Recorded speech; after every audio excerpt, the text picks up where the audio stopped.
ஆண்டவருடைய வார்த்தைக்கு ஆதாரமாக எசேக்கியேல் எழுதின தீர்க்க தரிசன புஸ்தகத்திலே 37ஆம் அதிகாரம் 1வது வசனத்திலிருந்து 3வது வசனம் வரைக்கும் வாசிக்கும்படியாய் கேட்கிறேன். எசேக்கியேல் எழுதின தீர்க்க தரிசன புஸ்தகம் 37வது அதிகாரம் 1வது வசனத்திலிருந்து 3வது வசனம் வரைக்கும் வாசிக்கும் பொழுது அதை நாம் கேட்போம். கர்த்தருடைய கை என்மேல் அமர்ந்து கர்த்தர் என்னை ஆவிக்குள்ளாகி வெளியே கொண்டு போய் எலும்புகள் நிறைந்த ஒரு பள்ளத்தாக்கின் நடுவில் நிறுத்தி என்னை அவைகளின் அருகே சுற்றி நடக்க பண்ணினார். இதோ பள்ளத்தாக்கின் வெட்ட வெளியிலே அந்த எலும்புகள் மகா திரளாய் கிடந்தது. அவைகள் மிகவும் உலர்ந்ததுமாய் இருந்தது. அவர் என்னை நோக்கி, மனுபுத்திரனே, இந்த எலும்புகள் உயிரடையுமா என்று கேட்டார். அதற்கு நான், கர்த்தராகிய ஆண்டவரே, தேவரீர் அதை அறிவீர் என்றேன். இந்த இடத்துல எசேக்கியேல் என்கிறதான ஒரு தீர்க்கதரிசியை ஆண்டவர் ஒரு எலும்புகள் நிறைந்த ஒரு பள்ளத்தாக்கு நடுவிலே கொண்டு போய் நிறுத்தி அவனை பார்த்து ஒரு கேள்வி கேட்கிறார். இந்த எலும்புகள் உயிரடையுமா? இந்த எலும்புகள் உயிரடையுமா? ஆண்டவரை ஆராதிக்க வந்திருக்கிற நம்முடைய வாழ்க்கையிலையும் எலும்புகள் நிறைந்த பள்ளத்தாக்கின் அனுபவம் அதில் போட்டிருக்கு. உலர்ந்து போன எலும்புகள். எப்படிப்பட்ட எலும்புகள்? உலர்ந்து போன எலும்புகள், ட்ரை போன்ஸ் அப்படின்னு போட்டிருக்கு. உலர்ந்த எலும்புகள் அப்படின்னா காய்ந்து போன எலும்புகள், பிரயோஜனமற்ற எலும்புகள், ஈரமற்ற எலும்புகள், உயிரற்ற எலும்புகள். இதனால் எந்த பிரயோஜனமும் இல்லை, இனி இதனால் எந்த ஒரு நன்மையும் கிடையாது என்கிறதான அனுபவத்தை இந்த இடத்தில் நாம் பார்க்க முடிகிறது. இன்னைக்கு ஆண்டவரை தேடி வந்திருக்கிற நம்முடைய வாழ்க்கையிலையும் கூட அநேக காரியத்தினால் நம்முடைய எலும்புகள் உலர்ந்து போகிறது. நீங்க வாசிப்பீங்க அப்படின்னு சொன்னா சங்கீதங்களின் புஸ்தகம் 42வது சங்கீதத்துல 10வது வசனத்தில் சங்கீதக்காரனாகிய தாவீது தன்னுடைய அனுபவத்தை சொல்லும் போது இவ்வாறாக சொல்லுகிறார். வாசிக்க. உன் தேவன் எங்கே என்று என் சத்துருக்கள் நாள்தோறும் என்னோட சொல்லி என்னை நிந்திப்பது என் எலும்புகளை உருவ குத்துகிறது போல் இருக்கிறது. பாருங்க, உன் தேவன் எங்கே? நீ ஆண்டவர் ஆண்டவர் நம்பி போனியே, அந்த ஆண்டவர் என்னை காப்பாற்றுவார்னு சொன்னியே, இந்த கடவுள் என்னை கைவிடாதுன்னு சொன்னியே, அந்த கடவுள் உன்னை கைவிட்டு விட்டாரா?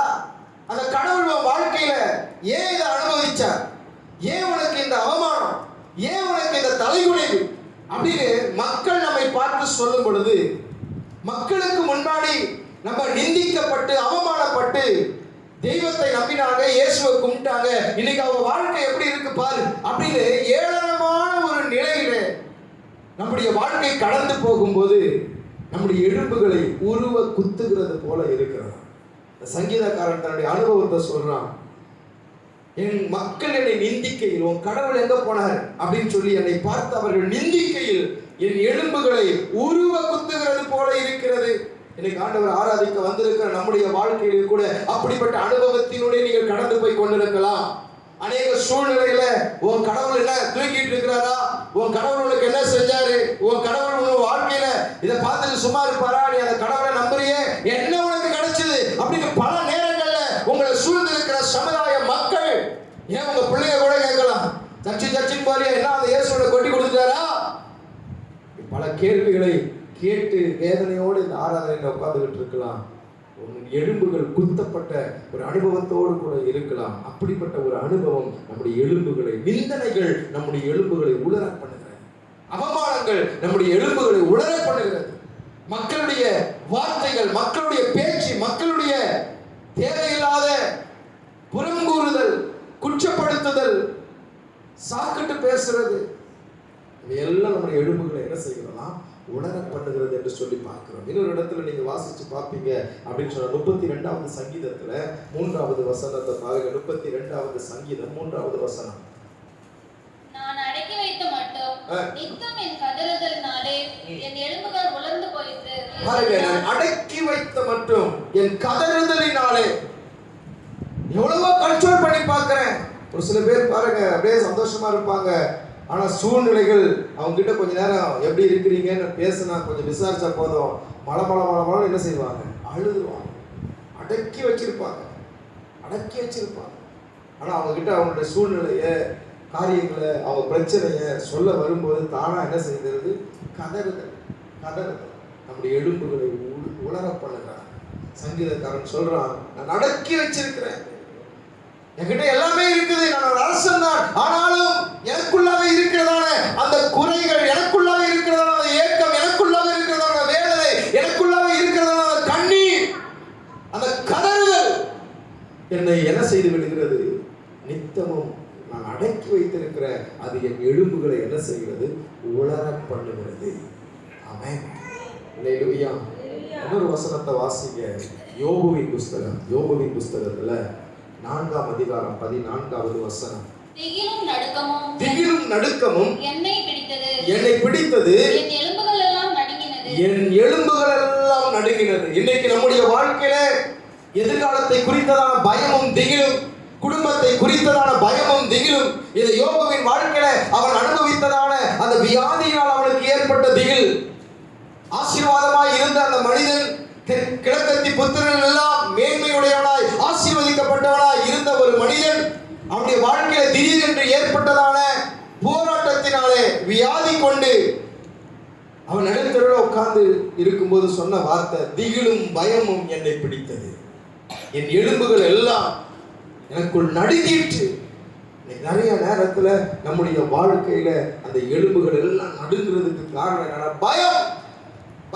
ஐயோ, இந்த மனிதர்கள் எனக்கு எதெல்லாம் செஞ்சிருவாங்களா? என்னுடைய எதிர்காலம், என் பிள்ளைங்க வாழ்க்கை கெடுத்துருவாங்களா? என்னை அவமானப்படுத்திடுவாங்களா?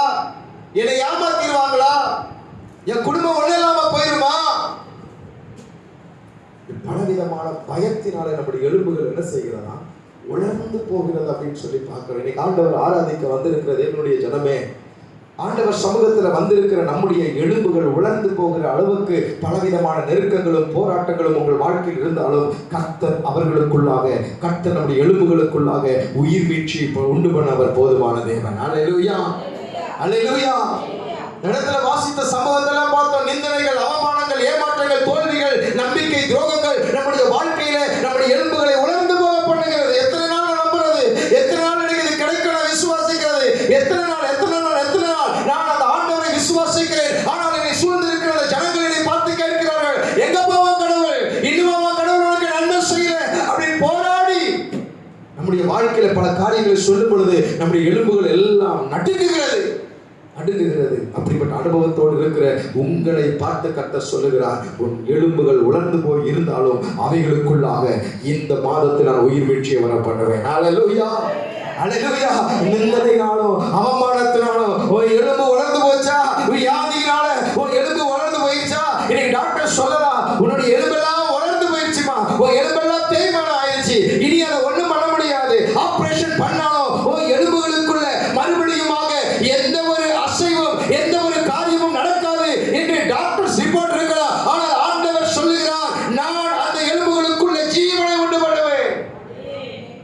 அல்லேலூயா. டாக்டர்ஸ் ரிப்போர்ட் ஒரு பக்கம் இருந்தாலும் ஆண்டவருடைய ரிப்போர்ட் சொல்லுது, இந்த எலும்புகள் உயிரடையுமா? நீ விசுவாசித்தால் தேவனுடைய மகிமையை காண்பாய், நீ விசுவாசித்தால் ஆண்டவருடைய மகிமையை காண்பாய். ஆண்டவர் எலும்புகளை உருவாக்கினவர், ஆண்டவர் மனிதனுடைய வாழ்க்கையில ஜீவனை கொடுத்தவர், அவராலே அன்றி வேறொருவராலும் ரட்சிப்பு இல்லை.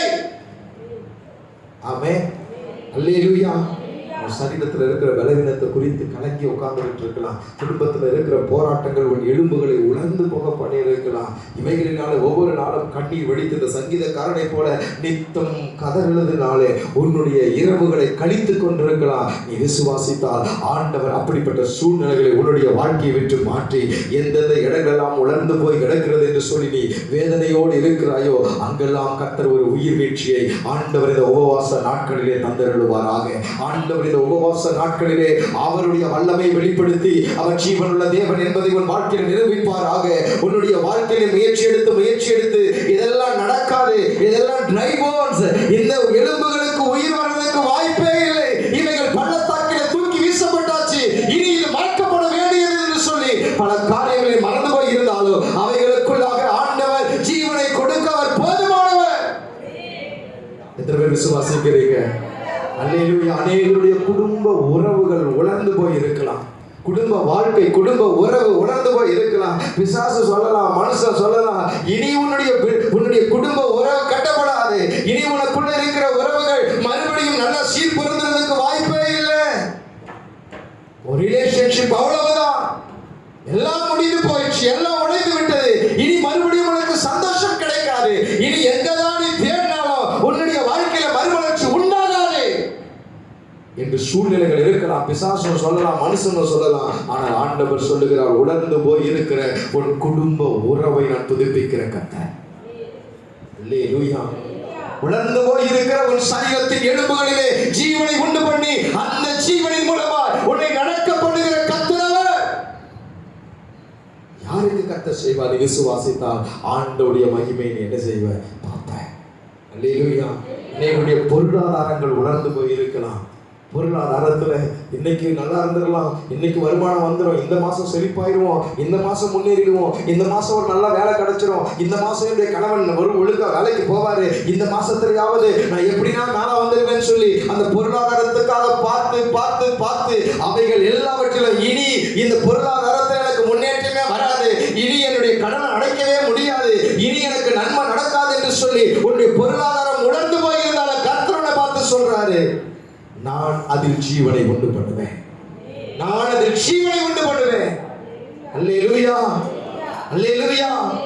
உணர்ந்து போய் கிடக்கிற எதுவா இருந்தாலும் ஆண்டவர் அவைகளிலே ஜீவனை கொண்டு வருவதற்கு அவர் உண்மை உள்ளவர். எத்தனை பேர் விசுவாசிக்கிறீங்க? எத்தனை பேர் நம்புறீங்க? சத்தம் அவர்களே சொல்லுவோமா? அல்லேலூயா, அல்லேலூயா. எதெல்லாம் உங்க மனசுக்குள்ள உணர்ந்து போன ஒரு அனுபவத்துக்குள்ள இருக்குதோ அவைகள் எல்லாம் இன்றைக்கு கண்களுக்கு முன்னாடி கொண்டு வாங்க. கர்த்தர் சொல்லுகிறார், அதான் எலும்புகளுக்குள்ளே நான் உயிர் மீட்சியை உண்டு பண்ணுவேன், உயிர் மீட்சியை உண்டு பண்ணுவேன். நாமே அல்லேலூயா. நிறைய பேருடைய வாழ்க்கையில இந்த வழக்குகள், கோர்ட்டு கேஸ், எனக்கு நீதி கிடைக்காதா அப்படின்ற காரியெல்லாம் வளர்ந்து போயிருக்கலாம். 40 நாள் உபவாச ஜெபத்துல கர்த்தர் அதை உடைத்து உனக்கு அற்புதத்தை செய்வார். ஆமென், அல்லேலூயா. இடத்துல ஆண்டவர் இந்த எலும்புகள் உயிரடைவதற்கு எசேக்கியேலை பார்த்து சொன்ன 3 காரியத்தை நான் உங்களோடு கூட நான் பகிர்ந்து கொள்ள விரும்புகிறேன். வாசிங்க மறுபடியும் எசேக்கியேலின் புத்தகம் 37வது அதிகாரம் 4வது வசனத்தை வாசிங்க.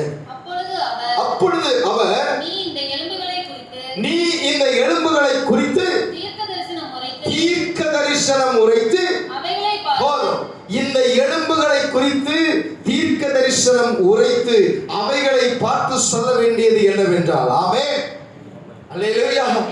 நீங்க சொன்ன மாதிரி எதெல்லாம் உங்க வாழ்க்கையில வளர்ந்திருக்கா அது உங்களுக்கு தான் தெரியும், எனக்கு தெரியாது, ஆண்டவருக்கு தான் தெரியும். ஆமென், அல்லேலூயா. ஒரு சில காரியங்களை இப்ப நான் பேசும்போது ஆண்டவர் வளர்த்திருப்பார். உண்மைதான், உண்மைதான், உன் குடும்ப வாழ்க்கை வளர்ந்து போய் இருக்கிறது, உண்மைதான், உண்மைதான், உன் சரீரத்துல சுகம் வளர்ந்து போய் இருக்கிறது, உண்மைதான், உன் பொருளாதாரம் வளர்ந்து போய் இருக்கிறது, இன்றைக்கு உன்னுடைய வாழ்க்கையில இவைகள் எல்லாம் வளர்ந்து போய் இருக்கிறது, உண்மைதான் அப்படின்ற அந்த காரியத்தை ஆண்டவர் வளர்த்திருப்பார். பாருங்க, இப்ப இந்த உலர்ந்த எலும்புகளுக்குள்ள, உலர்ந்து போன காரியத்துக்குள்ள ஒரு ஜீவன் வந்து அது ஆசீர்வாதமா மாறணும்னு சொன்னா முதல்ல ஆண்டவர் இங்க சொல்றார், தீர்க்க தரிசனம் உரைத்து. ஆமென், அல்லேலூயா. என்ன பண்ணணும்? தீர்க்க தரிசனம் உரைக்கிறதுக்கு யாரை கூப்பிடுறது? தீர்க்க தரிசியை தேடி போயிடலாமா? சொல்லுங்க. தீர்க்க தரிசனம் வேற எங்கேயுமே இல்லை. தீர்க்க தரிசனம் கர்த்தர் நமக்கு கொடுத்ததான இந்த வேத வார்த்தை தான் தீர்க்க தரிசனம். அல்லேலூயா. இந்த வார்த்தை தாங்க தீர்க்க தரிசனம். ஆமென்.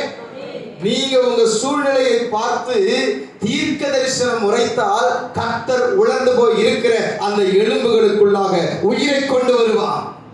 எத்தனை பேர் விசுவாசிக்கிறீங்க? அல்லேலூயா, அல்லேலூயா. ஏற்கனவே இந்த சம்பவத்தை நான் சொல்லியிருக்கிறேன்னு நினைக்கிறேன். பாருங்க, ஒரு பெரிய ஒரு உயர் அதிகாரி, ராணுவ ஜெனரல் கர்னல், அவருடைய சரீரத்தில் ஒரு வியாதி. என்ன வியாதி வந்துருச்சுன்னா கேன்சர் வியாதி. அவர் 4th ஸ்டேஜ் தாண்டியாச்சு. ஒரு சில நாட்களுக்குள்ளாக அவர் மரணம் அடைய போகிறார். இது உண்மையாய் நடந்த சம்பவம். அப்பொழுது அந்த ஹாஸ்பிட்டலில் இருக்கிறப்ப அந்த ஹாஸ்பிட்டலில் வேலை செய்கிறதான அந்த நர்ஸ் வந்து ஒரு வேத புத்தகத்தை, அதாவது புதிய ஏற்பாட்டை அவங்க ஹாலில் வச்சுட்டு போயிருக்கிறாங்க. அப்போ அவர் எடுத்து வாசித்துக் கொண்டிருந்த பொழுது அவர் கண்ணில் பட்ட ஒரு வசனம், தேவன் தம்முடைய ஒரே பெயரான குமாரனை விசுவாசிக்கிறவன் எவனோ அவன் கெட்டு போகாமல் நித்திய ஜீவனை அடையும்படி அவரை தந்தருளி இவ்வளவாய் உலகத்தில் அன்பு கூர்ந்தார். அல்லேலூயா. இந்த வார்த்தையை அவர் வாசிக்கும் போது அவருக்குள்ளாக ஒரு தீர்க்க தரிசன வார்த்தை உள்ளுக்குள்ள போச்சு. என்னன்னா, அவரை விசுவாசிக்கிறவன் எவனோ கெட்டு போவதில்லை. Those who believeth in him shall not perish. அவருக்குள்ள இந்த வார்த்தை மாத்திர ரீங்காரமிட்டு shall not perish, அழிந்து போவதில்லை, கெட்டு போவதில்லை, அழிந்து போவதில்லை, கெட்டு போவதில்லை. இந்த வார்த்தை மாத்திரம் அவருக்குள்ளே ஓடிக்கொண்டிருந்தது. அவர் ஒரு கிறிஸ்தவர் அல்ல, அவர் கிறிஸ்தவர் கிடையாது. இதான் ஃபர்ஸ்ட் டைம் அவர் அந்த பைபிளை வாசிக்கிறார். ஆனாலும் அந்த வார்த்தை கெட்டு போவதில்லை, கெட்டு போவதில்லை, கெட்டு போவதில்லை என்கிற அந்த வார்த்தை மாத்திரம் உள்ளத்துக்குள் ஓடிக்கொண்டிருக்கிறது. அவருடைய சூழ்நிலையை பார்த்தால் டாக்டர்ஸ் ரிப்போர்ட் சொல்லுது, சார் இன்னும் நீங்க 1-2 வாரத்துக்குள்ள மரித்து போவீங்க, உங்க காரியத்தை எல்லாத்தையும் நீங்க ஏற்பாடு பண்ணிடுங்க, ஏன்னா 4th ஸ்டேஜ்ல இருக்கிறீங்க, உங்க சரீரம் நாற்றம் எடுத்து விட்டது. ரிப்போர்ட் சொல்லுது, சமுதாயம் சொல்லுவது நீ அழிஞ்சிருவ, நீ செத்துருவன்னு சொல்லி. ஆனால் கர்த்தர் வார்த்தை சொல்லுது, நீ கெட்டு போவதில்லை. நீ அவரை விசுவாசித்தால் என்ன செய்ய மாட்டேன், கெட்டு போவதில்லை. இந்த வார்த்தையை அவர் சொல்லிக்கிட்டே இருக்கிறார். நான் I shall not perish, நான் அழிந்து போவதில்லை, அழிந்து போவதில்லை. அதிகாலை நேரத்தில் அவர் இருந்ததான அந்த அறைக்குள்ளாக ஒரு பெரிய வெளிச்சம், பெரிய வெளிச்சம் வந்த உடனே அவருடைய சரீரத்துக்குள் ஏதோ ஒரு மாற்றம் ஏற்பட்டது.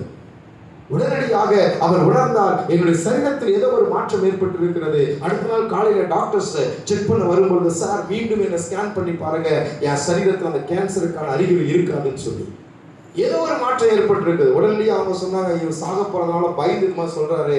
இல்லைங்க, நேற்று தானங்க ரிப்போர்ட் எடுத்து பார்த்தோம், கடைசி ஸ்டேஜ்ல இருக்கிறீங்க, 1-2 வாரத்துல ஒன்றும் பண்ண முடியாது, நீங்க பாருங்க. நீங்க உடனடியாக ஒரு பெரிய கேர்னலா இருக்கிறதுனால அவர்கள் போய் உடனே ரிப்போர்ட் எடுத்து பார்த்தாங்க. எல்லாருக்கும் ஒரு பெரிய ஆச்சரியம். ஆச்சரியம் என்னவென்று சொன்னால், அவரை விசுவாசித்த அவருடைய வாழ்க்கையில அந்த சரீரத்தில் ஒரு பெரிய மாற்றம், அந்த கேன்சர் என்கிறதான அந்த அறிகுறியே இல்லாத அளவுக்கு ஆண்டவர் சுகத்தை கொடுத்திருந்தார். எத்தனை பேர் விசுவாசிக்கிறீங்க? அல்லேலூயா. இன்னைக்கு ஆண்டவர் ஆராதிக்கிற தேவ ஜனமே, தீர்க்க தரிசனத்துக்காக அங்கும் இங்க நீ போக தேவையில்ல. ஆண்டவருடைய வார்த்தையை வாசிக்கும் பொழுது எந்த வார்த்தையெல்லாம் உன்னுடைய வாழ்க்கைக்குள்ளாக, எந்த வார்த்தையெல்லாம் உன்னுடைய மனதுக்குள்ளாக, எந்த வார்த்தையெல்லாம் உன்னோடு கூட பேசுகிறதோ அவைகள் தான் தீர்க்க தரிசனம். அந்த வார்த்தையை கொண்டு ஒவ்வொரு நாளும் நீ பேசும் பொழுது ஆண்டவர் வாழ்க்கையில் அற்புதங்களை செய்வார். அல்லேலூயா. அதனாலதான் ஆண்டவர் உங்களை பார்த்து சொல்றோம், தினந்தோறும் பைபிள் வாசிங்க. ஏன் வாசிக்க சொல்றோம்? உன் சோர்வோடு நீங்க இருப்பீங்க, தேவையோடு நீங்க இருப்பீங்க, வியாதியோடு இருப்பீங்க, நெருக்கத்தோடு இருப்பீங்க, கண்ணீரோடு இருப்பீங்க, இரவெல்லாம் வாழ்க்கையில போராட்டம் இருந்திருக்கும், பல நேரங்களில் பலவிதமான வேதனையோட வாழ்க்கை போயிருக்கும். நீ இந்த வார்த்தை வாசிக்கும் பொழுது ஆண்டவர் இந்த வார்த்தையின் மூலமாய், ஒரு வார்த்தையின் மூலமாய் ஆண்டவர் உன்னோடு கூட பேசுவார். தீர்க்க தரிசன வார்த்தை உன் உணர்ந்து போய் இருக்கிற அந்த வாழ்க்கையில் ஒரு அற்புதத்தை கொண்டு வரும். அல்லேலூயா, அல்லேலூயா. ஆண்டவர் ஆராதிக்க வந்திருக்கிற தேவனுடைய ஜனமே, நம்முடைய வாழ்க்கையில ஆண்டவர் கொடுக்கிறதான, ஆண்டவர் பேசுகிறதான அந்த தீர்க்க தரிசன வார்த்தை நமக்குள்ளாக ஜீவனை கொண்டு வரும். வாசித்து பாருங்கள், 2 ராஜாக்களின் புஸ்தகம் 3ஆம் அதிகாரம் 7வது வசனம் 8வது வசனம். மோவாபின் ராஜா எனக்கு விரோதமாய் கலகம் பண்ணினான். மோவாபியர் மேல் யுத்தம் பண்ண என்னோட கூட வருகிறதா என்று யூதாவின் ராஜாவாகிய யோசபாத்தை கேட்டு அனுப்பினதற்கு போதும். இந்த இடத்துல பாருங்க, ராஜாக்கள் இன்னொரு மோவாபின் ராஜாவுக்கு விரோதமாக யுத்தம் பண்ணும்படி இஸ்ரவேலின் ராஜாவும் யூதாவின் ராஜாவும் புறப்பட்டு போகிறார்கள். அப்போ 9வது வசனத்துல வாசிக்கிறோம், அப்படியே இஸ்ரவேலின் ராஜாவும் யூதாவின் ராஜாவும் ஏதோமின் ராஜாவும் சேர்ந்து போனார்கள். ஆனாலும் அவர்கள் 7 நாள் சுற்றித் திரிந்த போது அவர்களை பின் செல்லுகிற ராணுவத்துக்கும் மிருக ஜீவன்களுக்கும் தண்ணீர் இல்லாமல் போயிற்று. பாருங்க, இந்த ராஜாக்கள் ஏகமாய் சேர்ந்து யுத்தம் பண்ண போகிறார்கள். போகிற வழியில என்ன ஆயிடுச்சுன்னா, மிருக ஜீவன்களுக்கு, ராஜாக்களுக்கு, சேனைகளுக்கு அங்க தண்ணி இல்லை. இப்போ உடனடியாக 10வது வசனத்துல பாருங்க, வாசிங்க.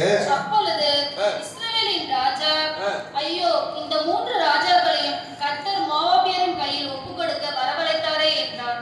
அப்பொழுது யோசபாத், நான் கர்த்தரிடத்தில் விசாரிக்கும்படி கர்த்தருடைய தீர்க்கதரிசி ஒருவரும் இங்கு இல்லையா என்று கேட்டதற்கு, எலியாவின் கைகளுக்கு தண்ணீர் வார்த்த சாபாத்தின் குமாரனாகிய எலிசா இங்கே இருக்கிறான் என்று இஸ்ரவேல் ராஜாவின் ஊழியக்காரரில் பாருங்க, அந்த இடத்துல உடனடியாக அவங்களுக்குள்ள ஒரு கேள்வி. இங்கு தண்ணி இல்லை. உடனே ராஜா சொல்றான், கடவுள் எங்களை சாகடிக்கிறதுக்கு அந்த இடத்துக்கு கொண்டு வந்தாரு.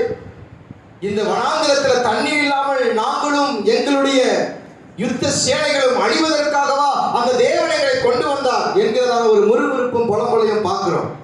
உடனடியாக அங்கு யோசபாத் ராஜா சொல்லுகிறார், இங்கு ஒரு தீர்க்கதரிசி இருக்கிறாரா? அல்லேலூயா. தீர்க்கதரிசி இருக்கிறாரா அப்படின்னு கேட்டோம்னா அங்க சொல்றா, எலிசா அப்படின்னு ஒரு தீர்க்கதரிசி இருக்கிறாரு அப்படின்ன உடனே 12வது வசனத்தை வாசிங்க. அப்பொழுது யோசபாத் அவனை நோக்கி, கர்த்தருடைய வார்த்தை அவனிடத்தில் இருக்கிறது என்றான். இஸ்ரவேலின் ராஜாவும் யோசபாத்தும் ஏதோமின் ராஜாவும் அவனிடத்தில் போனார்கள். எலிசா இஸ்ரவேலின் ராஜாவை பார்த்து, எனக்கும் உமக்கும் என்ன? நீர் உம்முடைய தகப்பனின் தீர்க்கதரிசிகளிடத்திலும் உம்முடைய தாயாரின் தீர்க்கதரிசிகளிடத்திலும் போம் என்றார். பாருங்க, உடனடியாக அந்த எலிசா கிட்ட இவங்க போறாங்க. அப்பா, எனக்கும் உனக்கும் என்ன? ஏன்னா உண்மையாய் தேவனை தொழுது கொள்ளுகிற தீர்க்கனை நீ தேடாமல் ஜோசியக்காரங்களையும் மந்திரக்காரங்களையும் ஜாதகக்காரங்களையும் தேடி போறதுதான் உன் வழக்கம். யார் வழக்கம்? இஸ்ரவேலின் ராஜாவின் வழக்கம். நீ அங்க போக வேண்டியதானே, இங்க எதுக்கு வந்து நிக்கிற அப்படின்னு சொல்லி அவர் கேட்கிறார். கேட்டுட்டு சொல்றாரு, இந்த யோசபாத்தின் முகத்தை மாத்திரம் நான் பார்க்காம இருந்தேன்னா ஆண்டவர் சொல்ற வார்த்தை நான் உனக்கு என்ன செய்ய மாட்டேன், சொல்ல மாட்டேன். அடுத்த வசனத்தை வாசிங்க. அதற்கு எலிசா, நான் யூதாவின் ராஜாவாகிய யோசபாத்தின் முகத்தை பாராதிருந்தால் நான் உம்மை நோக்கவும் மாட்டேன், உம்மை பார்க்கவும் மாட்டேன் என்று சேனைகளுடைய கர்த்தருக்கு முன் நிற்கிற நான் அவருடைய ஜீவனை கொண்டு சொல்கிறேன். பாருங்க, ஒரு அவசரத்திற்கு இவர்கள் வந்து நிக்கிறாங்க. நின்ன உடனே ஆண்டவரை அறிந்த இந்த இஸ்ரவேலின் ராஜா இயேசபேலின் வார்த்தைகளை கேட்டு, தன்னுடைய மனைவியின் வார்த்தையை கேட்டு, அவன் பாகாலின் தீர்க்கதரிசிகளை தேடுகிறவன். அந்நிய தெய்வங்களுடைய வழக்கத்தின்படி எங்களா ஜாதகம் சொல்றாங்களோ, எங்களா கோடாங்கி சொல்றாங்களோ, எங்களா நல்வாக்கு சொல்றாங்களோ அங்கெல்லாம் போய் கேட்டுட்டு வர ஒரு வழக்கத்தை இவன் வச்சுட்டு இருந்தான். அதனாலதான் இதை யோசபாத் சொல்றான், நீ அங்க போக வேண்டியதானே, உன் ஜாதகத்தெல்லாம் எடுத்துக்கிட்டு நீ அங்க போக வேண்டியதானே, இங்க இருந்து வந்த. நான் இந்த யோசபாத்தை மாத்திரம் பார்க்கலன்னு சொன்னா நான் என்ன பண்ண மாட்டேன், உன் முகத்தை பார்த்து கடவுள் வார்த்தையை நான் சொல்ல மாட்டேன் அப்படின்னு சொல்லி இப்பொழுது அவன் ஒரு சுரமண்டலத்தை கொண்டு வர சொல்லுகிறான். இசைக்கருவியை வாசிக்கிறான். வாசித்த உடனே வாசிங்க அந்த வசனத்தை. இப்போது ஒரு சுரமண்டல வாத்தியக்காரனை என்னிடத்தில் கொண்டு வாருங்கள் என்றான். சுரமண்டல வாத்தியக்காரன் வந்து வாசித்த போது கர்த்தருடைய கரம் அவன் மேல் இறங்கி, அவன் கர்த்தர் உரைக்கிறது என்னவென்றால், கர்த்தர் உரைக்கிறது என்னவென்றால், இந்த பள்ளத்தாக்கிலே எங்கும் வாய்க்கால்களை வெட்டுங்கள், நீங்கள் காற்றையும் காண மாட்டீர்கள், மழையையும் காண மாட்டீர்கள், ஆனாலும் நீங்களும் உங்கள் ஆடு மாடுகளும் உங்கள் மிருக ஜீவன்களும் குடிக்கும்படிக்கு இந்த பள்ளத்தாக்கு தண்ணீரால் நிரப்பப்படும் என்று கர்த்தர் சொல்கிறார். இது கர்த்தரின் பார்வைக்கு அற்ப காரியம், மோவாபியரையும் கர்த்தர் உங்கள் கையில் ஒப்பு கொடுப்பார் என்று ஒரு தீர்க்க தரிசனத்தை சொன்னார். அல்லேலூயா.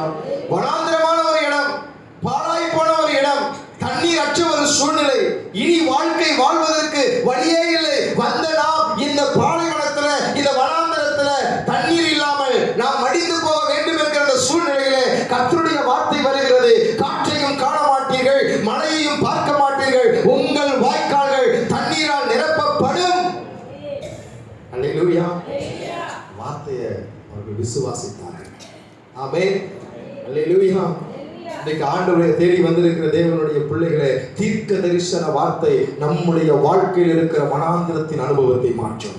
தீர்க்க தரிசன வார்த்தை, ஐயோ இனி நான் வாழ்றதுக்கு வழியே இல்லை, ஐயோ நான் இனி வாழ்ந்து என்ன பயன், என்னுடைய வாழ்க்கை எல்லாவற்றுக்கும் ஒரு முடிவு வந்து விட்டது என்று சொல்லி நீ ஒரு முடிவிலே நின்று கொண்டிருக்கிற சூழ்நிலை போல இருந்தாலும் ஆண்டவர் சொல்லுகிறார், தீர்க்க தரிசன வார்த்தை உன்னை வாழ வைக்கும், உனக்குள்ள ஜீவனை கொண்டு வரும். எத்தனை பேர் விசுவாசிக்கிறீங்க? ஆமென். அல்லேலூயா. பாருங்க, இத சொன்ன உடனே அவர்கள் விசுவாசித்தார்கள். நடந்த காரியம் என்ன நீங்க வாசிச்சு பாப்பீங்க அப்படின்னு சொன்னா அதுல 20வது வசனத்தை வாசிங்க. மறுநாள் காலமே பலி செலுத்தப்படும் நேரத்தில் இதோ ஏதோம் தேசம் வழியாய் வந்து தேசம் தண்ணீரால் நிரம்பிற்று. ஆமென். அல்லேலூயா. தீர்க்கதரிசி சொல்றார், நீங்க காற்றையும் பார்க்க மாட்டீங்க, மழையும் பார்க்க மாட்டீங்க, தண்ணீரால் நிரப்பப்படும். உங்க வாய்க்கால்கள் தண்ணீரால் நிரப்பப்படும். ஆமென். சூழ்நிலையை பார்த்தா தண்ணி வர்றதுக்கு வாய்ப்பே இல்லை. மழை வந்தாதான் தண்ணி வரும். அங்க போய் இருக்கிறது வனாந்திரம். மழை வந்தாலும் எல்லா தண்ணியும் எது குடிச்சிடும்? நிலம் பூமி சாப்பிட்டுருமே. எவ்வளவுதான் மழை வந்து அதுக்கப்புறம் எங்க மிருக ஜீவன் சாப்பிடுறது, இப்படி எல்லாம் முடிச்சு பல காரியம் பேசிக்கிட்டு இருந்தாலும், ஆனா ஆண்டவர் சொல்றாரு, நீ அற்புதத்தை பார்ப்ப. இது கர்த்தருடைய பார்வைக்கு அற்பமான காரியம். காற்றையும் பார்க்க மாட்டேன், மழையையும் பார்க்க மாட்டேன், உன்னுடைய வாய்க்கால்கள் தண்ணீரால் நிரப்பப்படும். ஆண்டவரை ஆராதிக்க வந்திருக்கிற தேவனுடைய ஜனமே, இன்றைக்கு நீங்கள் ஆண்டவருடைய வார்த்தைகளை, தீர்க்க தரிசன வார்த்தைகளை நீங்கள் பேசுவீர்கள் என்று சொன்னால், கர்த்தர் உங்கள் வாழ்க்கையில் இருக்கிற பாலைவன அனுபவங்களை, வனாந்திர அனுபவங்களை, உங்கள் வாழ்க்கையில் இருக்கிற வெறுமையான காரியங்களை ஆண்டவர் நிறைவாய் மாற்றுவார். எந்த பக்கம் இருந்து வருது, எப்படி வருதுன்னு தெரியாது, ஆனால் உன்னுடைய ஆத்துமாவை கட்ட திருப்தி ஆக்குவார். அல்லேலூயா.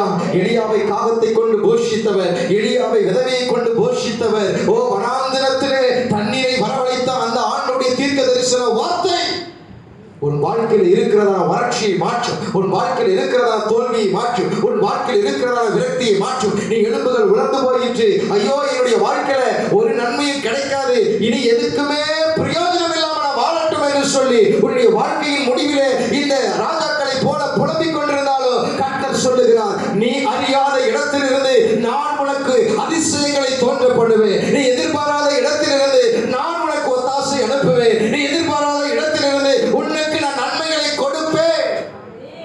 அல்லேலூயா. தீர்க்கதரிசி சொல்றாரு, காற்றையும் பார்க்க மாட்டேன், மழையையும் பார்க்க மாட்டேன். எப்பொழுது நம்முடைய வாழ்க்கையில இருக்கிற உணர்ந்து போய் இருக்கிறதை எழுந்து உயிர் வரணும். தீர்க்க தரிசனத்தை பேசணும். வாசித்து பாருங்கள், மார்க் எழுதின சுவிசேஷத்துல மார்க் 11வது அதிகாரம் 23வது வசனம். எவனாகிலும் இந்த மலையை பார்த்து நீ பெயர்ந்து சமுத்திரத்திலே தள்ளுண்டு போ என்று சொல்லி தான் சொன்னபடியே நடக்கும் என்று தன் இருதயத்தில் சந்தேகப்படாமல் விசுவாசித்தால் அவன் சொன்னபடியே ஆகும் என்று மெய்யாகவே உங்களுக்கு சொல்லுகிறேன். ஆதலால் நீங்கள் ஜெபம் பண்ணும்போது எவைகளை கேட்டுக்கொள்வீர்களோ அவைகளை பெற்றுக்கொள்வோம் என்று விசுவாசியுங்கள். பாருங்க, இந்த இடத்துல ஆண்டவராகிய இயேசுவிடத்துல வந்து சீஷர்கள் கேட்கிறார், ஆண்டவரே, அங்க முந்தின நாள் நடந்து போகும் பொழுது ஒரு அத்திமரம் இருந்தது. அந்த அத்திமரத்தை பார்த்து ஆண்டவர் சபித்தார், இனி ஒரு காலம் இந்த அத்திமரத்துல பழம் வரக்கூடாது சொன்ன உடனே அந்த அத்திமரத்தில் என்ன செய்தது? பட்டு போயிடுச்சு. இவங்களுக்கு ஒரே ஆச்சரியம். வந்து பார்த்து இந்த மரத்தை பார்த்து பேசதான் செஞ்சாரு. அத்திமரம் என்ன ஆயிடுச்சு?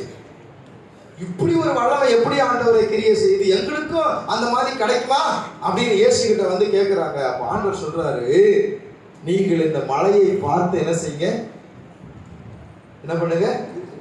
இன்னைக்கு நம்மளை பார்த்து ஆண்டவர் சொல்றாரு, நம்ம வாழ்க்கையில இருக்கிறதால பிரச்சனையை பார்த்து பேசுகிறோமா, பிரச்சனையை பத்தி பேசுறோமா? நம்மளை கொண்டு போய் எசேக்கியேலை போல அந்த எலும்புகள் நிறைந்த பள்ளத்தாக்கில் நிக்க வச்சா நம்ம என்ன சொல்லுவோம்? ஆண்டவரே, இந்த ஒரு நிமிஷம் இருக்க ஆர்கியாலஜி நாங்க கூட்டிட்டு வரோம். இந்த எலும்பு வந்து 100 வருஷத்துக்கு முன்னாடி இது என்ன செஞ்சது?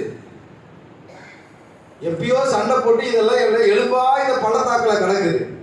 இது கை ஒரு பக்கம் இருக்குது, கால் ஒரு பக்கம் இருக்குது, தலை ஒரு பக்கம் இருக்குது. சுண்ட வரல ஒரு எலும்புக்கு காணும்.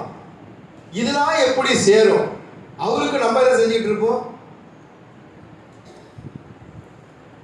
அந்த எலும்பை குறித்து ஒரு கிளாஸே என்ன செய்வோம்? உண்மைதானே? இன்னைக்கு நம்ம கிட்ட வந்து ஆண்டவர் ஒருத்தனை பார்த்து ஆண்டவர் கேட்டார், யோவான் சுவிசேஷம் 5ஆம் அதிகாரத்தில் நீ சுகமடைய விரும்புறியா? இப்ப அவன் என்ன பதில் சொல்லியிருக்கணும்? விரும்பல. இவன் என்ன பதில் சொன்னானா? ஆண்டவரே, தண்ணீர் கலக்கப்படும் பொழுது என்னை கொண்டு போய் அந்த குளத்தில் விடுகிறதற்கு ஒருவரும் இல்லை. ஆண்டவரை எதிர்பார்க்காத ஒரு கேள்வி என்ன செஞ்சான்? பதில சொன்னான்.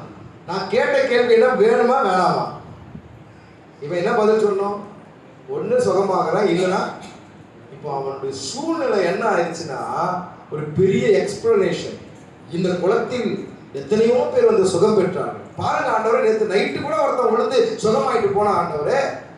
ஆனா என்னை கொண்டு வந்து இங்க விட்டானுங்க, விட்டதோட சரி, அதோட பாதிங்க போயிட்டானுங்க, அவனுக்கு ஒரு பக்கம் போயிட்டானுங்க.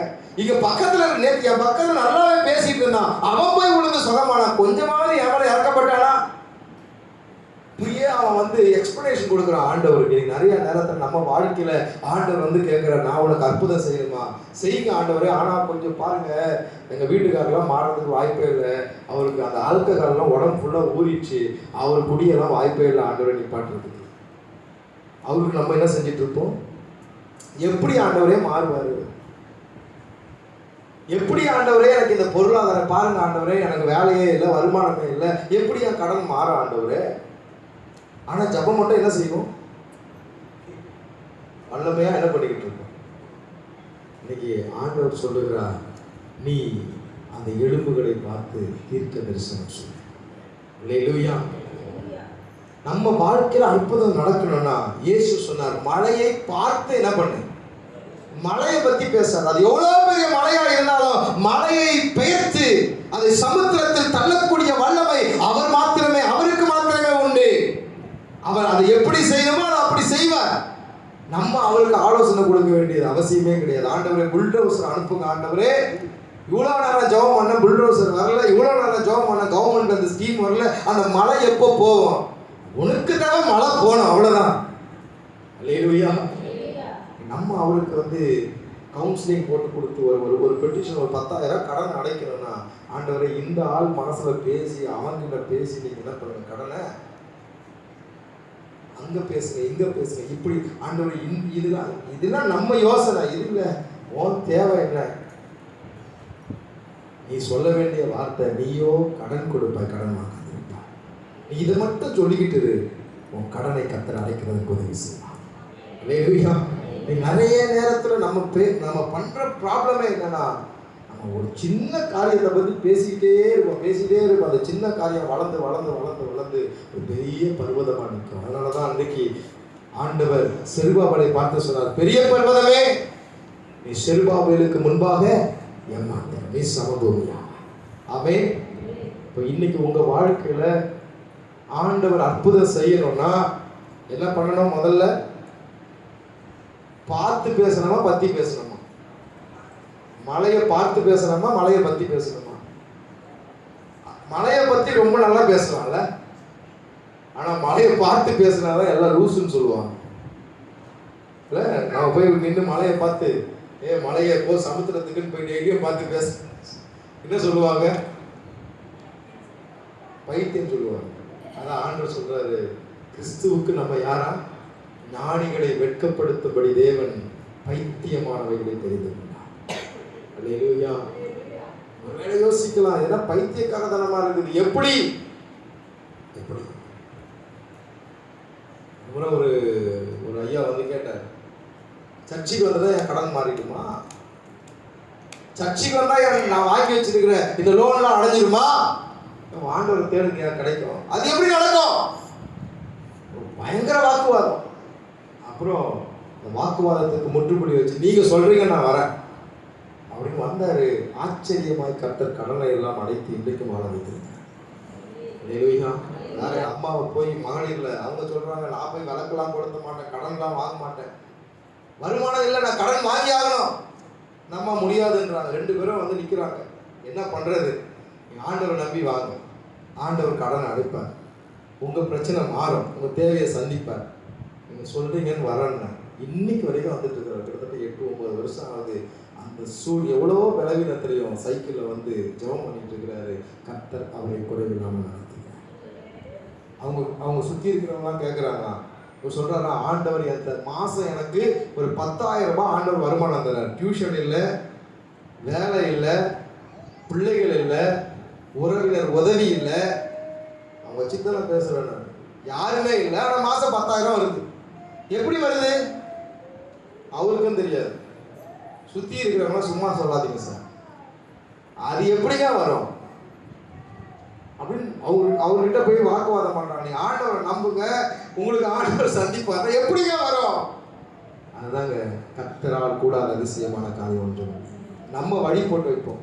ஆண்டவரே எனக்கு நல்ல டியூஷன் தாங்க, ஆண்டவரே எனக்கு இது தாங்க. ஒரு நாள் முடிவு பண்ண டியூஷன் வேணாம், எதுவும் வேணாம், நான் உங்க சமூகத்துக்கு வரேன், நீங்க எப்படியோ என்னை போஷிங்க, எப்படியாவது என்னை காப்பாத்துங்க அப்படின்னு அவரை ஒப்பு கொடுத்தவன அவர் எப்படிதான் காப்பாத்துறாருன்னு தெரியல. நம்முடைய நினைவுகள் ஆண்டுடைய நினைவுகள் அல்ல. அல்லேலூயா. ஏசாயா தீர்க்கதரிசன புத்தகத்தை நம்ம வாசிக்கிறோம். உங்களுடைய நினைவுகள் என்னுடைய நினைவுகள் அல்ல, உங்கள் வழிகள் என் வழிகளும் அல்ல. நம்ம ஒரு ரோட போட்டு இப்படி செய்யுங்க ஆண்டவரே உட்காந்துக்கிட்டு இருந்தா ஒன்றும் நடக்காது. நீங்க செய்யுங்க ஆண்டவரே. அல்லேலூயா. இடத்துல ஆண்டவர் சொல்றாரு, நீ மலையை பார்த்து என்ன பண்ண, டெய்லி பேசு, மலையை பார்த்து பேசு. எந்தெந்த பிரச்சனை எல்லாம் உனக்கு எதிராக ஒரு மலை போல நிற்கிதோ, உன் முன்னேற்றத்துக்கு, உன் ஆசீர்வாதத்துக்கு, உன் குடும்பத்துக்கு நீ முன்னாடி போக முடியாம பலவிதமான காரியங்கள் செயல்பட்டுக்கிட்டு இருக்குதா, அதை பத்தி பேசாதீங்க.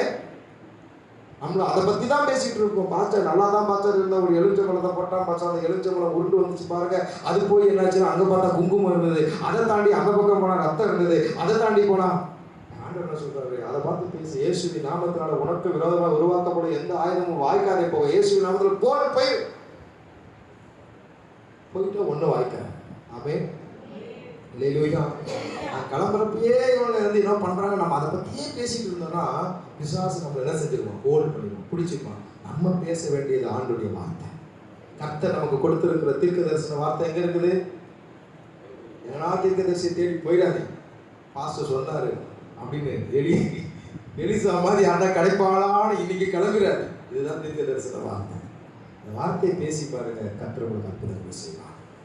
ஆமென். எலும்புகளை பார்த்து தீர்க்க தரிசனம் உரைத்து, அடுத்த வசனத்தை வாசிங்க.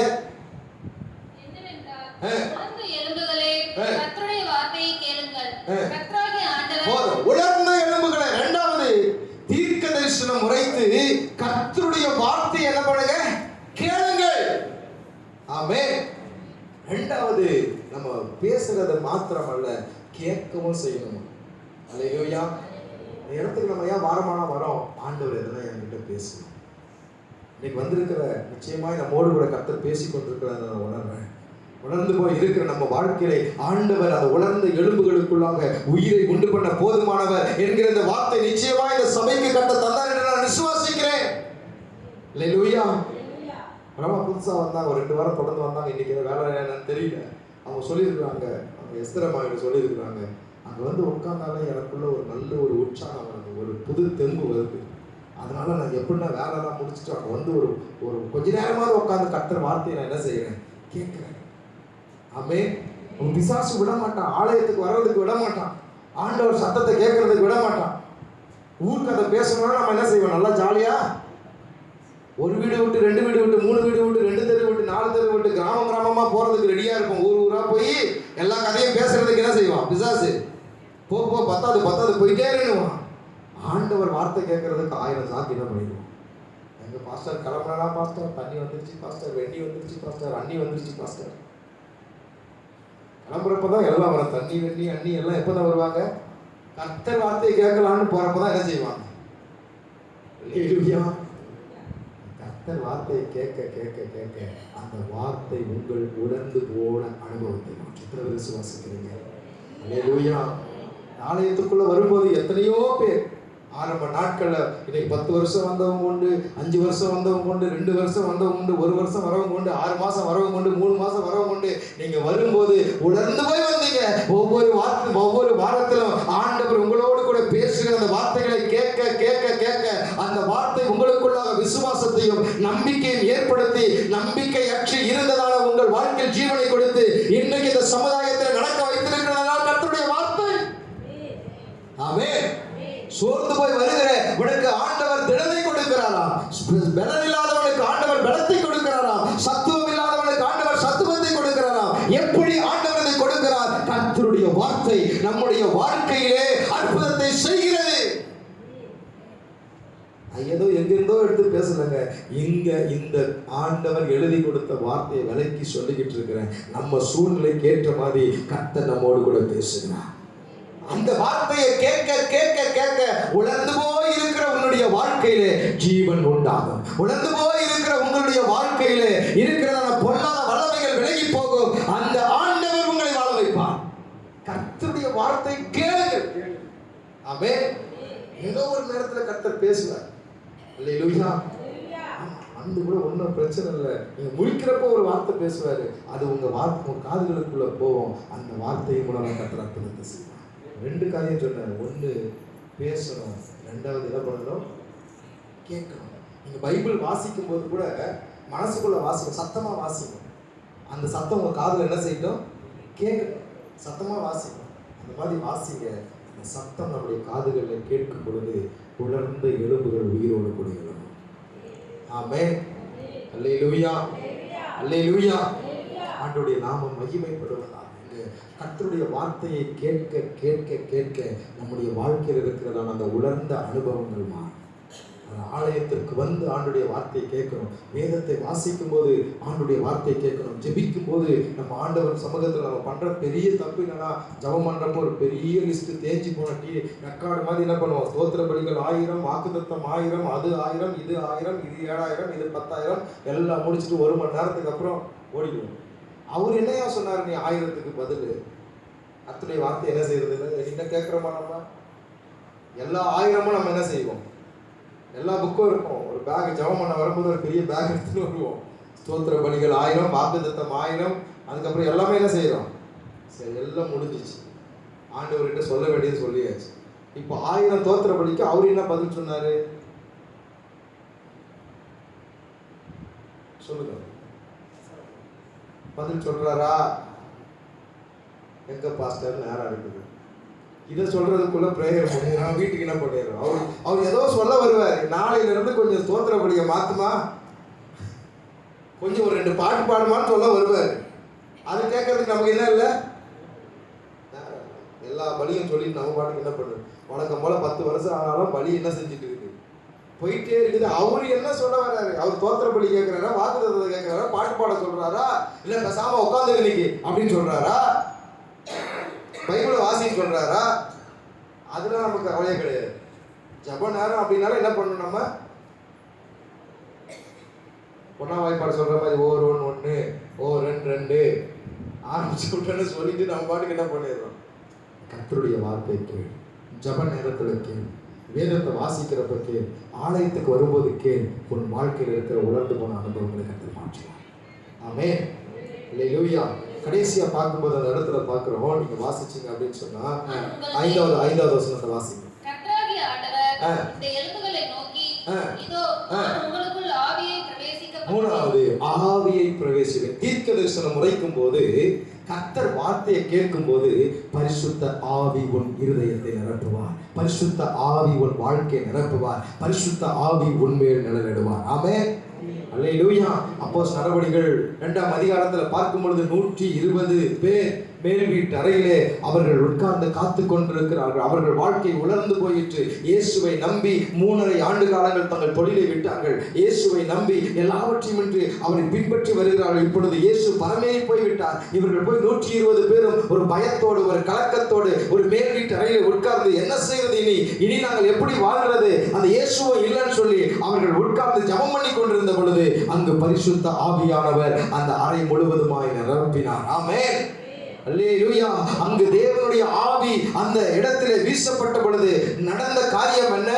பயந்து போயிருந்தவன், மறுதலித்தவன், சபித்தவன், இயேசு என்றால் யார் என்று தெரியாது என்று சொன்ன அந்த பேதுரு எழும்பி நின்று ஆண்டவரை குறித்து பிரசங்கம் பண்ணினான்.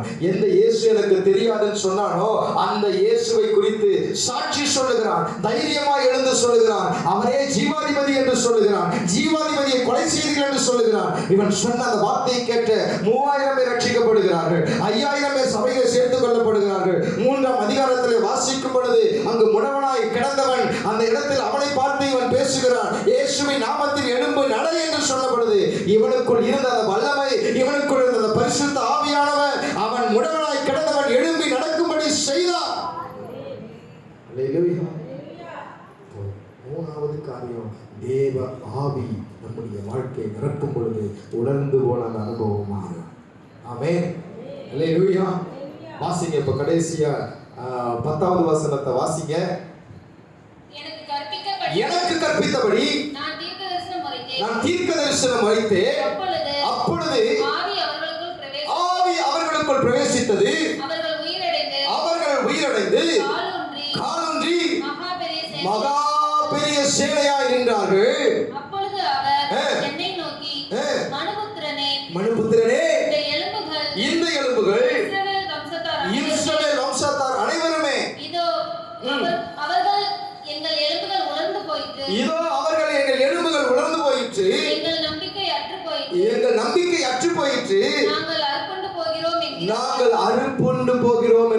சொல்லுகிறார்கள். இந்த இடத்துல வாசிக்கிறோம், இஸ்ரவேல் ஜனங்கள் சொல்லுகிறார்கள், எங்கள் எலும்புகள் உலர்ந்து போயிற்று. அடிமை தனத்தின் நிமித்தமாக எங்கள் வாழ்க்கையில இன்றைக்கு அல்லது நாளைக்கு ஒரு விடிவு காலம் வரும் சொல்லி நாங்கள் நம்பிக்கொண்டிருந்தோம். எங்கள் நம்பிக்கை அற்று போயிற்று.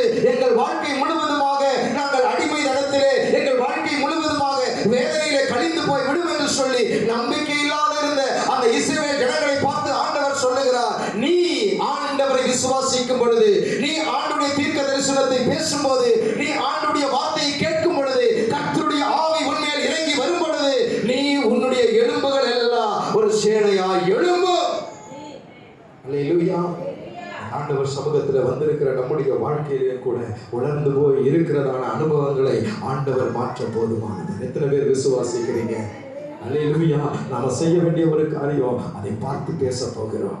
ஆண்டவர் சொன்னார், மலையை பார்த்து பேசு. அது ஒருவேளை மழைதான், மலை போல இருக்கிற பிரச்சனை, மலை போல இருக்கிறதான வேதனை, மலை போல இருக்கிறதான மனிதர்கள், மலை போல இருக்கிறதான பொருளாதார கஷ்டம், மலை போல இருக்கிறதான சூழ்நிலை, அதை பத்தியே பேசிக்கிட்டு இல்லாம, அதை குறித்து யோசிச்சுக்கிட்டு இல்லாம அதை பார்த்து பேசு. ஆமென். கர்த்தருடைய வார்த்தையை பேசு. பேசுகிறது மாத்திரமல்ல, ஆண்டுடைய வார்த்தையை கேட்பதற்கு, ஆண்டுடைய வார்த்தையை கேட்பதற்கு உன் செவியை சாய்த்து அவனுடைய ஆவிக்குனை அர்ப்பணம் பண்ணு. அந்த ஆவியானவர் உணர்ந்து போய் இருக்கிறதான காரியங்களில் உயிர் மீட்சியை உண்டு பண்ணுவார். உயிர் மீட்சியை உண்டு பண்ணுவார். எல்லாரும் கண்களை மூடி கொஞ்ச நேரம் உங்க சூழ்நிலைகள் எல்லாவற்றை கண்களுக்கு முன்பாக கொண்டு வாங்க. ஆண்டவர் இந்த காலை நேரத்தில் நம்ம மத்தியில் அசைவாட விரும்புகிறார். ஆண்டவர் இந்த காலை நேரத்தில் நம்ம மத்தியில் இருக்கிறதான வேதனைகளை மாற்ற அவர் போதுமானவர். அல்லேலூயா. உணர்ந்து போய் இருக்கிறதான உன்னுடைய குடும்ப வாழ்க்கை,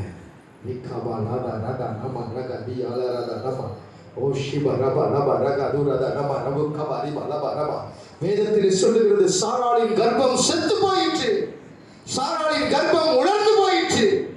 90 வயசு ஆயிருச்சு. இனி இன்பம் பிறக்குமோ? இனி இன்பம் பிறக்குமோ? ஆண்டவர் சொல்றாரு, கர்த்தரால் ஆகாத காரியம் ஒன்று உண்டோ?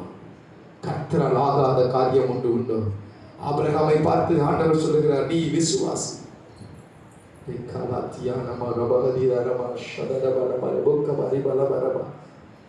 செத்து போன சாராளின் கர்ப்பத்துக்குள்ளாக ஒரு சந்ததியை கற்றுக்கொண்டு வந்தார், ஒரு தேசத்தை கற்றுக்கொண்டு வந்தார்.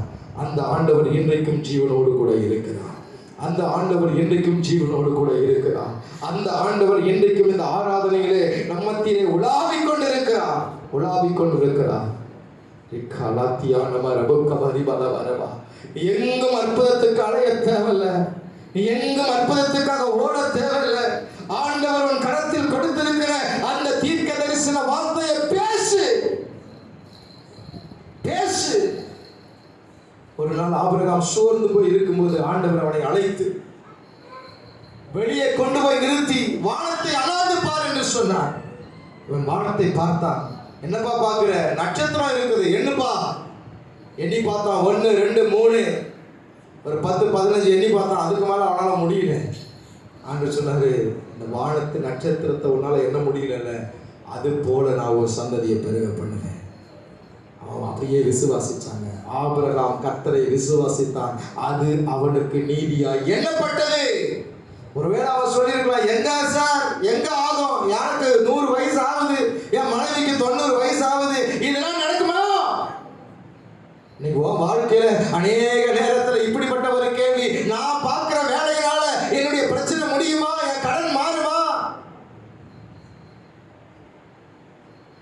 எனக்கு ஒண்ணுமே இல்லையே, இதை வைத்து நான் எப்படி, இதை வைத்து நான் எப்படி முடிப்பது, இதை வைத்து நான் எப்படி இந்த பிரச்சனையை தீர்ப்பது, இதை வைத்து என் குடும்பம் எப்படி நடத்துறது, இதை வைத்து நாங்க எப்படி வாழ்றது, இதை வைத்து நாங்க எப்படி செய்யறது, இதை வைத்து நாங்க எப்படி விருத்தி அடைவது, இதை வைத்து ஆண்டவர்களை எப்படி ஆசீர்வதிக்க முடியும்?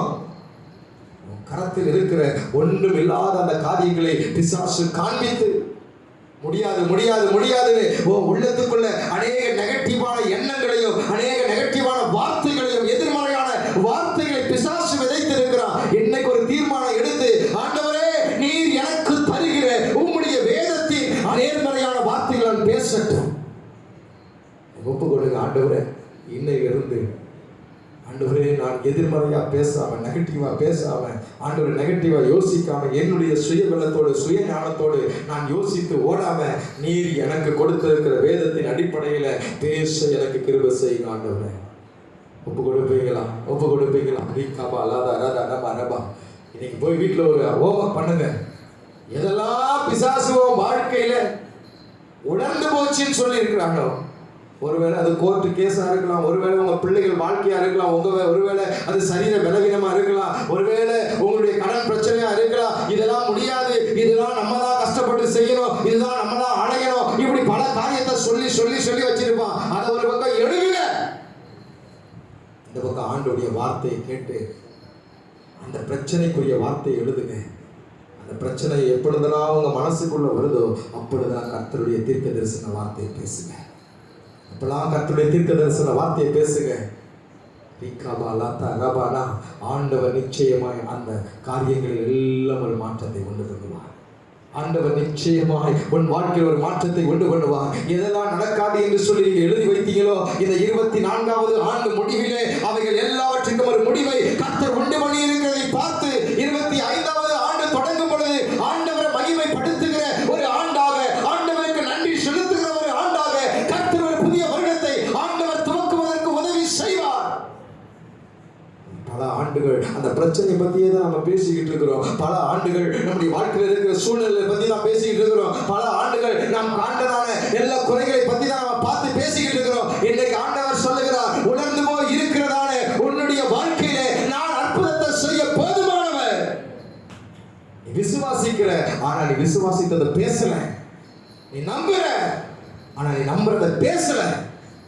நம்புறத பேச ஆரம்பி. தீர்க்க தரிசனமாய் பேசு.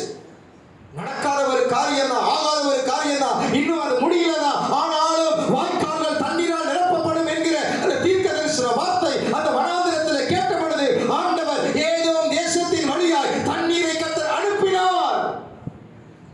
தண்ணி எங்கிருந்து வரும், எப்படி வரும், எதுலாம் நமக்கு தெரியாது. ஆனால் உன் வாய்க்கால்கள் நிரப்பப்படும். ஆனால் உன் வாய்க்கால்கள் நிரப்பப்படும். தீர்க்க தரிசன வசனத்தை பேசுவது மாத்திரமல்ல, ஒவ்வொரு நாளும் உங்களை விசுவாசம் வளரணும்னா ஆண்டுடைய வார்த்தையை கேளு. வேதத்தை திறந்து வைத்து, ஆண்டவரே என்னோடு கூட பேசுங்க கேளு. கர்த்தர் உங்க கூட பேசுங்க. உங்ககிட்ட பேசாம அவர் யார்கிட்ட பேச போறார்? மனிதனை உருவாக்குறதுக்கு காரணமே மனிதனோடு கூட உலாவும்படியாக, மனிதனோடு கூட சஞ்சரிக்கும்படியாக, மனிதனோடு கூட இடைபடும்படியாக கர்த்தர் மனுஷனை உண்டாக்குனார். எவ்வளவோ கேள்வி இருக்குல்ல, என் குடும்பத்துக்கு ஏன் இது நடக்குது கேள்வி இருக்குல்ல, எங்க அப்பா அம்மா மட்டும் ஏன் இப்படி இருக்கிறாங்க கேள்வி இருக்குல்ல. உனக்கு நல்ல ஒரு தகப்பன் உண்டு, உனக்கு நல்ல ஒரு தாய் உண்டு, உனக்கு நல்ல ஒரு நண்பன் உண்டு. அவர் உங்களோட பேசுறதுக்கு ஆயத்தமா இருக்கிறாருமா, உங்களோட பேசுறதுக்கு ஆயத்தமா இருக்கிறாரு. நீ உட்காரு, ஏசப்பா என் கூட பேசுங்கன்னு சொல்லு. அவர் ஒரு வார்த்தை போதும், அந்த ஒரு வார்த்தை போதும். கேதுரு மரங்களை முறிக்கிறதற்கு வல்லமை உடையது. கர்த்தருடைய வார்த்தை வல்லமை உள்ளது. கர்த்தருடைய வார்த்தை மகத்துவம் உள்ளது. கர்த்தருடைய வார்த்தை பெண்மக்களை ஈடுபடி செய்கிறது.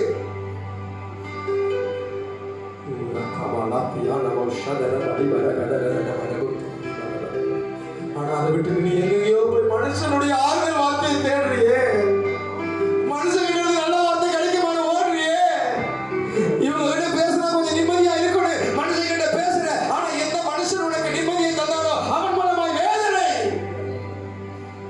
அவன் உன்னை மறந்துட்டானே, அவன் உன்னை பத்தி கேவலமா பேசிட்டானே, அவன் உன்னை குறித்து தூஷிக்கிறானே. போதும், ஆண்டவர்கிட்ட உட்கார்ந்து அவர் பேசுறதுக்கு ஒப்பு கொடுக்கும்.